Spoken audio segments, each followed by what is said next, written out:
photos et un max de bonne humeur. Cap Sud.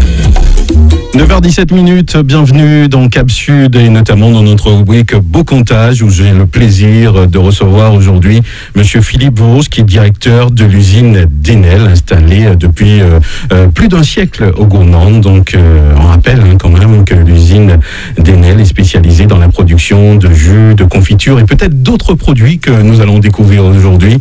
Monsieur Philippe Vos, bonjour. Bonjour. Voilà, soyez bienvenus dans nos studios. Je profite pour vous présenter nos vœux pour cette nouvelle année. Merci, de même. Alors aujourd'hui, on va parler d'un fleuron, je peux le dire. Donc, juste avant d'en parler, on va parler un petit peu de vous, directeur de l'usine depuis quelques années quand même. Depuis une quinzaine d'années. Une quinzaine d'années. Et depuis longtemps, comme on le disait il y a quelques minutes, depuis longtemps en Martinique, depuis plus de 25 ans en Martinique, et directeur de cette usine avec beaucoup de plaisir depuis une quinzaine d'années. D'accord. Alors, comment vous êtes arrivé à l'usine ? Eh bien, mes patrons ont l'habitude de dire que je suis quelqu'un d'atypique puisque je suis passé par les finances et je vais terminer agriculteur. D'accord.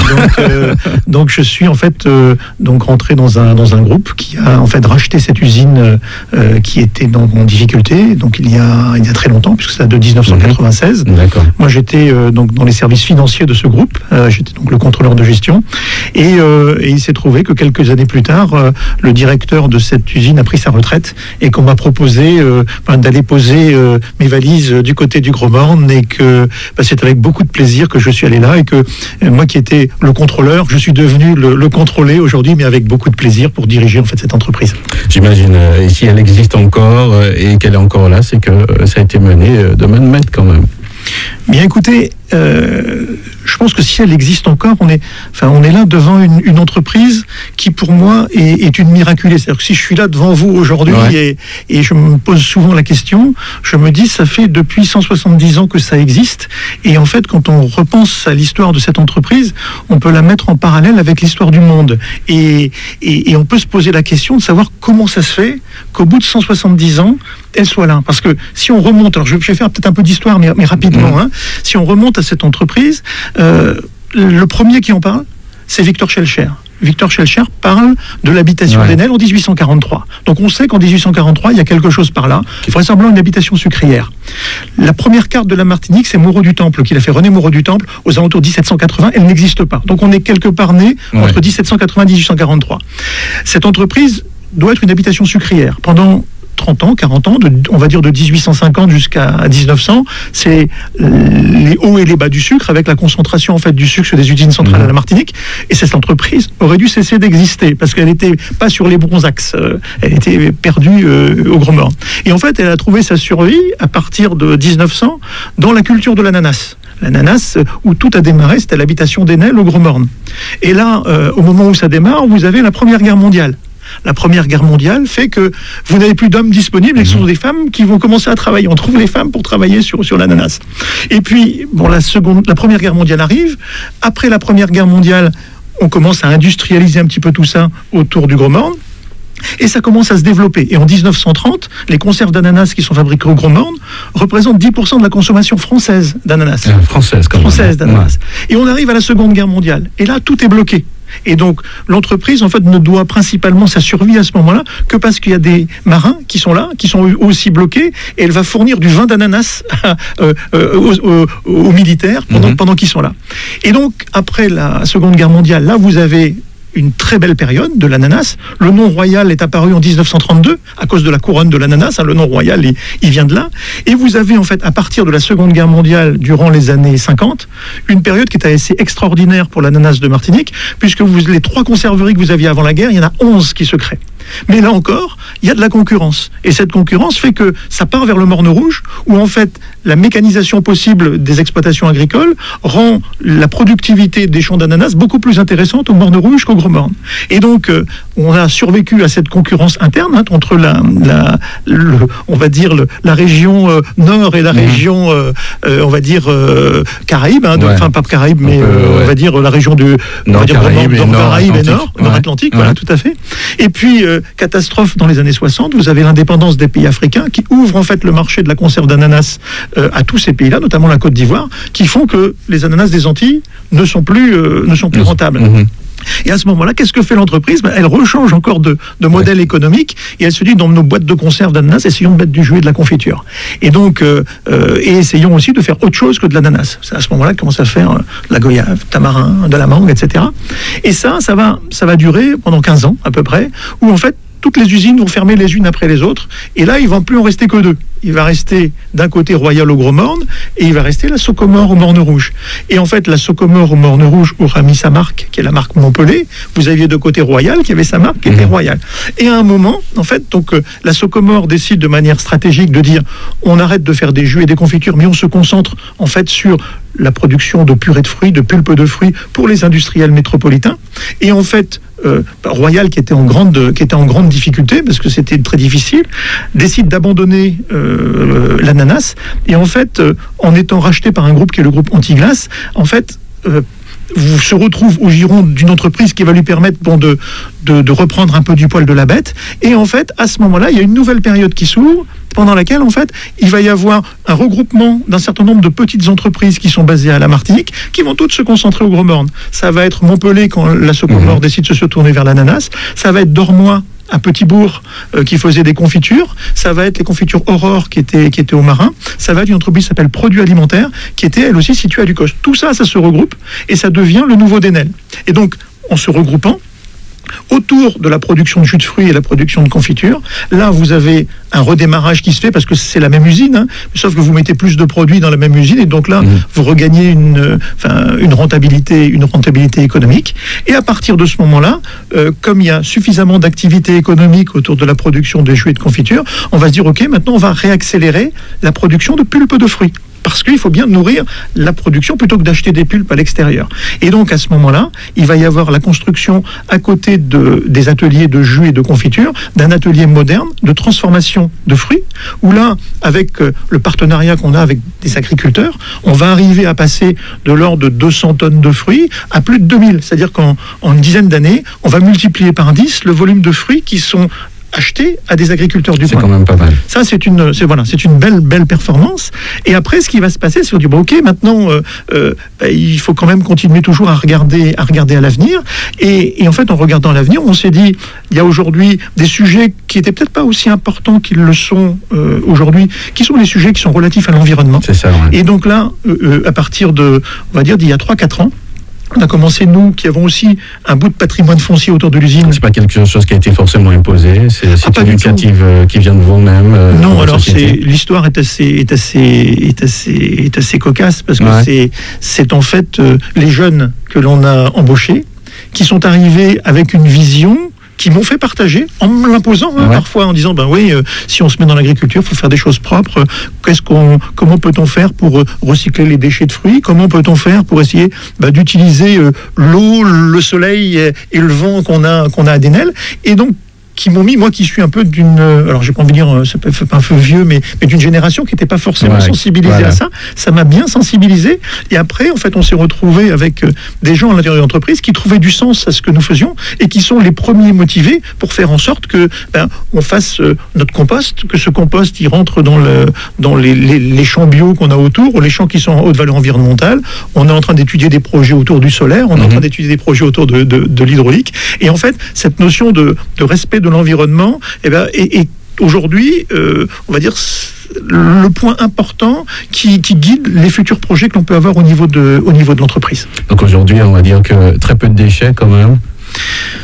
Alors, on a des déchets parce qu'on est une industrie agroalimentaire. Ce qu'il faut savoir, en fait, c'est que quand on transforme des fruits tropicaux, il y a des choses que vous gardez, ce que vous ne gardez pas. Prendre l'exemple d'une mangue, par exemple, d'une mangue, vous débarrassez de la peau, vous débarrassez du noyau, par contre vous gardez la pulpe. On va prendre de la canne, quand vous pressez de la canne, il reste de la bagasse, de canne.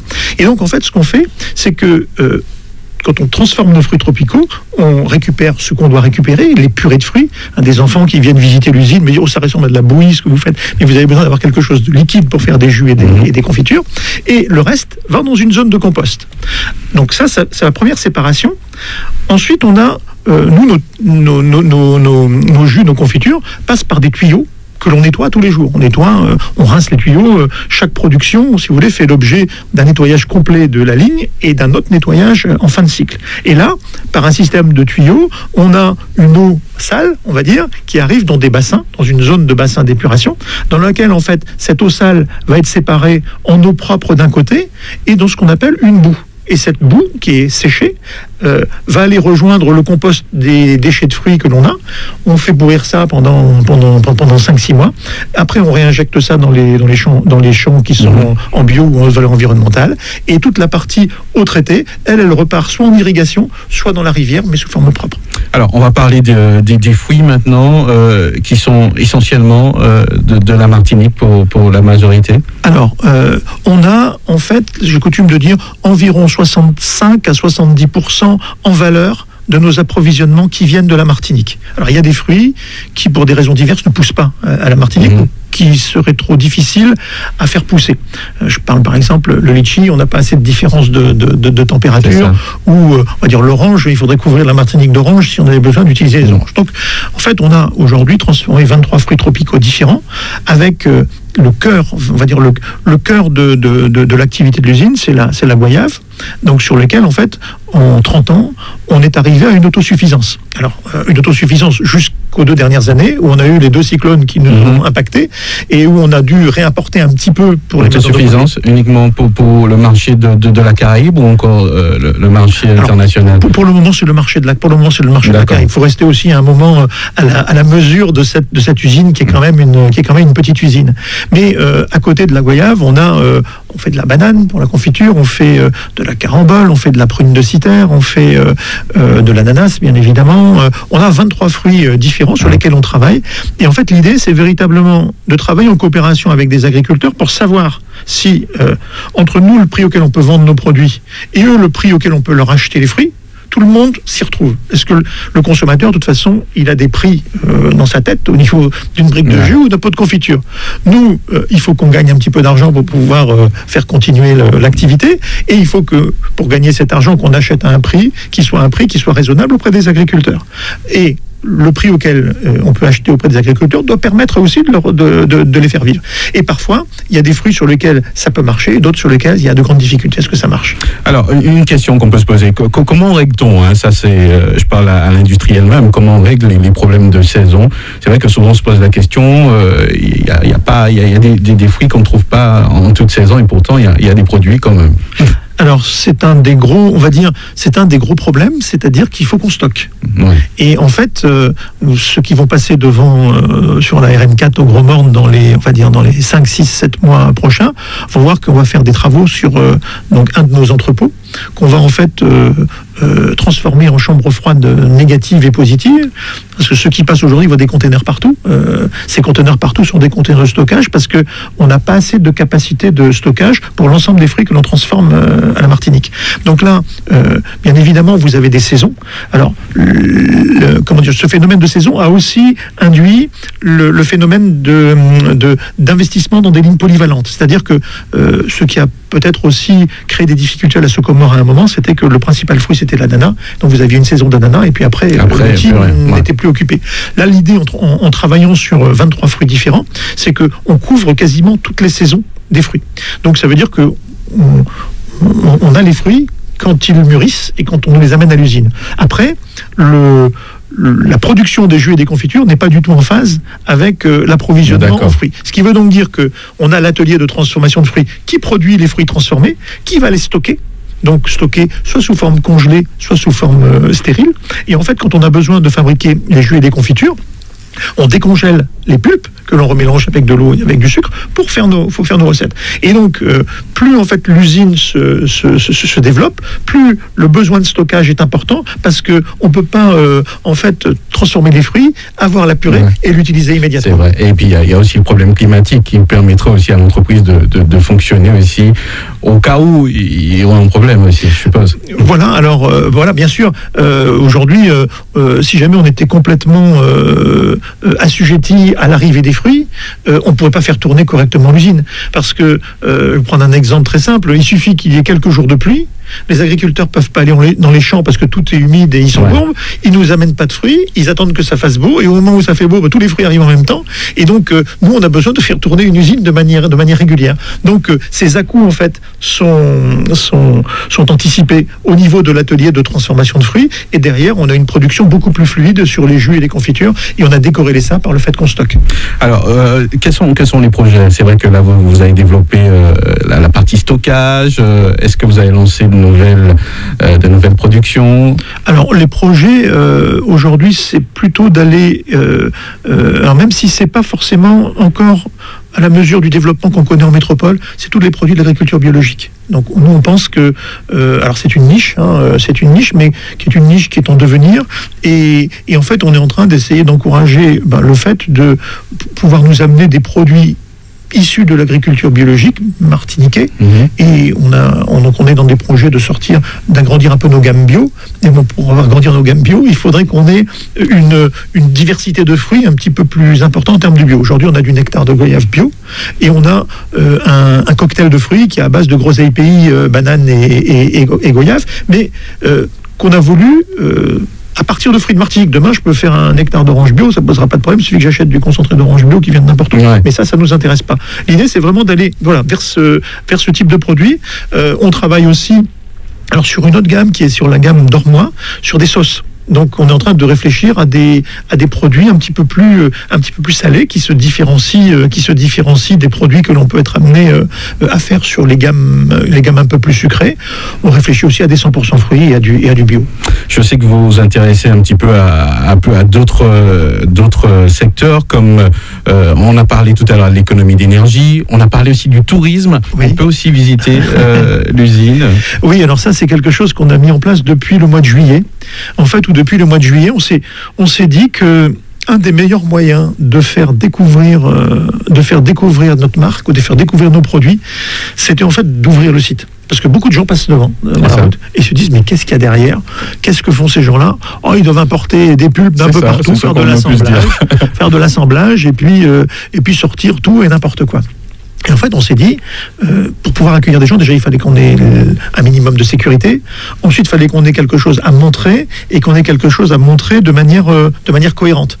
Donc, la première partie, pour moi, ça a été déjà de reconstruire un peu l'histoire, telle que je vous l'ai décrite tout à l'heure. Ouais. Donc, où on avait une histoire qui était très, très riche, mais elle n'était pas structurée. Donc, on a structuré ça.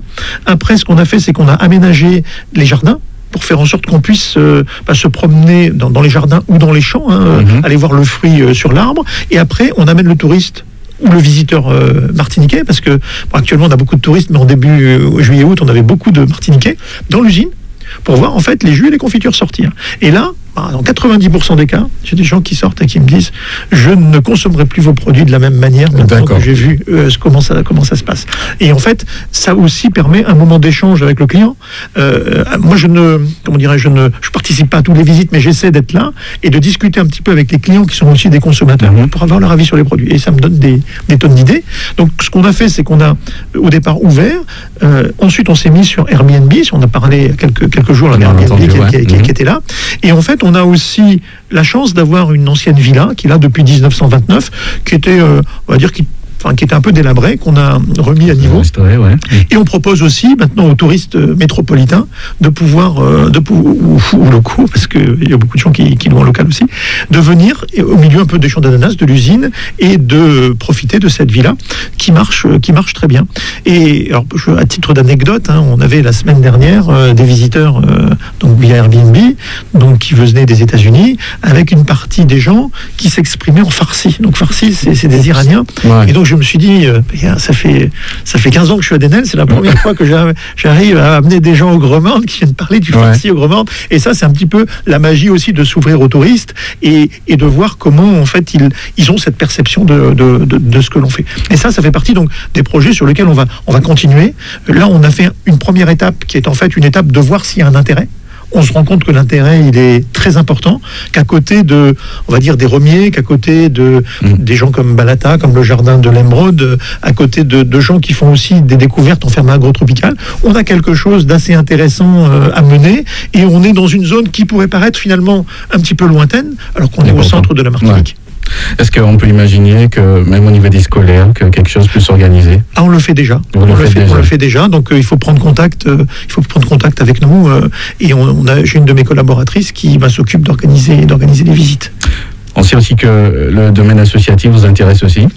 Alors j'allais y venir parce que je ne savais pas si vous alliez m'y amener. Alors ça fait partie aussi pour moi, de toute cette notion de responsabilité sociale environnementale, ce concept qu'on a autour de l'environnement, mais de se dire que plus on va arriver à rayonner autour de nous en aidant les gens qui sont dans la périphérie de l'usine, plus on va créer des conditions propices à la vie dans cette zone-là. Donc effectivement, on a en fait des accords de sponsoring qui sont là depuis longtemps. Hein. C'est pas, on va dire, de l'opportunisme de prendre un maillot pour un moment ou autre. On est sponsor du réveil sportif du Gros Morne depuis longtemps et ça me paraissait naturel. Voilà. Ouais. Alors là on est dans la compétition, mais à côté on a aussi des gens qui sont dans la compétition, mais avec une dimension qui est aussi pédagogique. Par exemple, le Winner Team du Gros Morne qui fait du cyclisme, dont c'est une équipe que l'on aide. Bon, ils sont du Gros Morne, il y a un certain nombre de gens qui travaillent dans notre entreprise, et ils font un travail assez exceptionnel au niveau notamment du VTT pour les jeunes. Et en fait, quand on voit les difficultés qui peuvent se passer en commune, la difficulté de devoir occuper des jeunes et de voir que ces gens-là se dévouent comme ça, moi je me dis ok, on y va et puis on va les aider. Et puis on a la partie qui est peut-être la plus visible aujourd'hui. Je sais que je suis au François, mais c'est l'aïeul, hein, c'est l'aïeul de Trinité. Donc on a un partenariat avec l'aïeul. Et pour moi, il n'était pas question d'aller sur une autre yole. Parce que c'est l'aïeul du coin, c'est l'aïeul de proximité. J'étais pas du tout, moi, au départ, pour aller dans l'aïeul. J'ai rencontré des gens qui étaient assez fabuleux. J'ai rencontré Philippe Attelli, qui était le patron de cette association. Daniel Fanor, qui était aussi le patron. Et en fait, on a démarré il y a peut-être 7, 8, 9 ans déjà. Alors, c'est pas une yole qui joue les favoris, mais on n'en a pas besoin. Moi, qu'on ait des gens qui soient compétiteurs avec des moyens qui sont limités, parce qu'on est aussi une entreprise qui ne gagnons pas des 100 et des 1000. Donc la complexité, c'est aussi de se dire, si on essaie avec les petits moyens qu'on a, si on essaie d'aider un petit peu tout le monde, il en faut un petit peu pour tout le monde. On s'est dit, ok, on va vous aider. On n'a pas l'exigence du résultat. L'exigence, c'est d'essayer de pas être dernier quand même, parce que ça, c'est un petit peu vexant. Mais c'est de participer à un projet qui est un projet associatif, un projet de gens qui se décarcassent avec des moyens qui sont relativement faibles, et de se dire si dans 1 an, 2 ans, 3 ans, on arrive à accrocher une 7e ou une 8e place, ça serait pas mal. Bon, moi, il m'arrive pendant le tour des yoles de les suivre sur la yole suiveuse.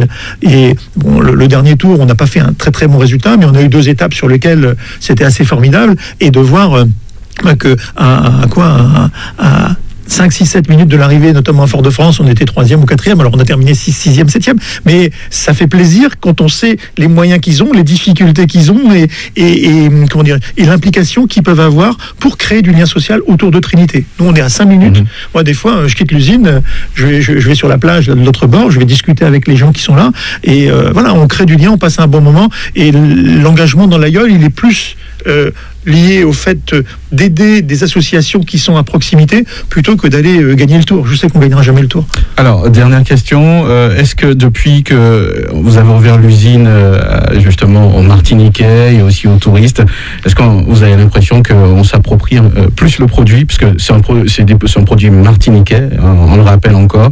Je suppose que ça aide aussi pour l'image. Alors, c'est un peu tôt. Ça fait 6-7 mois. C'est un peu comme si vous me posiez la question, est-ce que vous pensez qu'une campagne d'affichage va avoir un impact immédiat, ou est-ce que vous le voyez ? Très sincèrement, je ne sais pas. Ce que je sais aujourd'hui, c'est que on a eu une journée porte ouverte également à un moment. On a eu 2000 personnes qui sont venues visiter l'usine. Ce que je sais aujourd'hui, c'est qu'on a près de 3000 personnes qui sont venues visiter l'usine. La Martinique compte 400 et quelques mille personnes. Ouais, il reste encore un petit peu de temps, et je souhaiterais que tout le monde vienne visiter cette usine à un moment ou à un autre. Mais je pense que les mouvements qu'on peut avoir d'appropriation de la marque, du côté marque sympathique, entreprise sympathique qui est ancrée dans son terroir, ça vient au fil du temps. Je pense que d'ici un an et demi, on pourra peut-être répondre de manière un petit peu plus précise à la question. D'accord.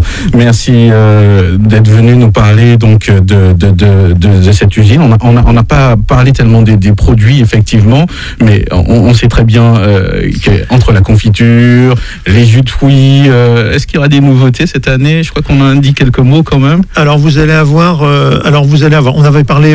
Donc je pense que sur la fin de l'année, il devrait y avoir une confiture bio. Alors pour le moment, je dis pas forcément laquelle. Okay. Et par contre, d'ici 2 mois à peu près, donc à peu près au mois de mars, on va avoir dans la gamme des 2 litres Royal un nouveau parfum qui sera le parfum Royal Ananas Passion.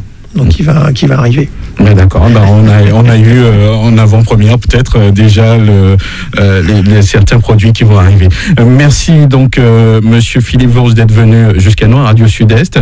Je rappelle que vous êtes le directeur de l'usine d'Enel. Ça me donne envie de visiter l'usine. Je crois que je suis pas encore allé. Vous êtes le bienvenu dès que vous voulez, tous les mercredis.